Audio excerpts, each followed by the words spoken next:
Day one of CES is officially underway in Las Vegas. The expo, which was formerly known as a Consumer Electronics Show, is the largest tech show in the world, and more than 170,000 people from 160 countries are expected to attend. CES showcases the latest in business and consumer technology, but this year, one of the big issues tech companies are set to focus on is how they plan to better secure their users' personal data. Alfred Ng joins us now. He's at CES in Las Vegas. He's a reporter for CNET. So, we've looked at Facebook and Apple. They've both dealt with mounting criticism over the years over their privacy policies. How are they addressing the issue today at CES? Is that mentioned at all?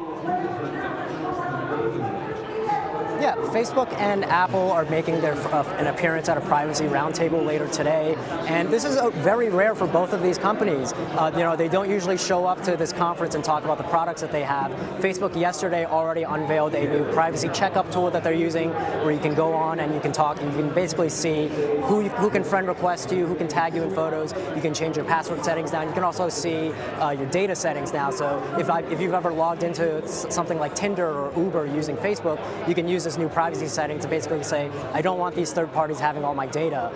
Apple, making their first appearance in about 15 years or so, and it's huge for them to even be here. Last year they didn't show up, but they had a giant billboard basically saying what happens on your iPhone stays on your iPhone, and they're going to be talking a lot more about it later today. Both their privacy chiefs are here to address concerns about their data, people's data at a talk here. Alfred, in the past, tech companies have been under fire for the way they mine, the way they use and sell users' personal data that's acquired through these really free services. So how are these major tech companies responding to this growing concern? Yeah, a lot of tech companies are responding to this because of new laws that have come out. On January 1st, California's privacy law kicked in, which basically is the toughest law on privacy in the country. There's no federal laws on this yet, so basically, if you're a California resident, you have a lot of protection, but it's not like Facebook only operates in California. So now all these companies that have services across the World Wide Web, even me as a New York resident, I can see, I can request to Facebook and ask them, hey, what kind of data do you have on me? And Facebook has to comply with that.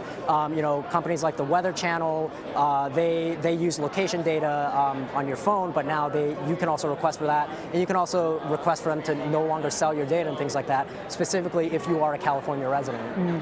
Facial recognition faced a great deal of backlash from lawmakers. They were concerned about personal privacy. Despite these companies marketing it as easy to use, consumer friendly, how are companies at CES trying to change the perception of this emerging technology?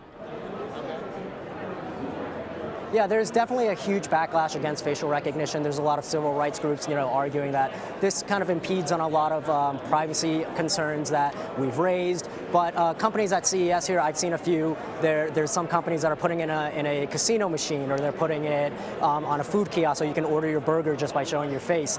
They're trying to make it seem like it's this consumer-friendly, convenience-y kind of tool. But if you boil it down, something that used to take 2 minutes will now take 30 seconds, and that's the way they're trying to pitch facial recognition, even though there are a lot of privacy concerns around it, and there are really no civil rights advocates or anything like that at CES currently to, as counter-programming to that kind of promotion from these facial recognition companies. Alfred Ng at CES. Thanks so much for joining us, Alfred.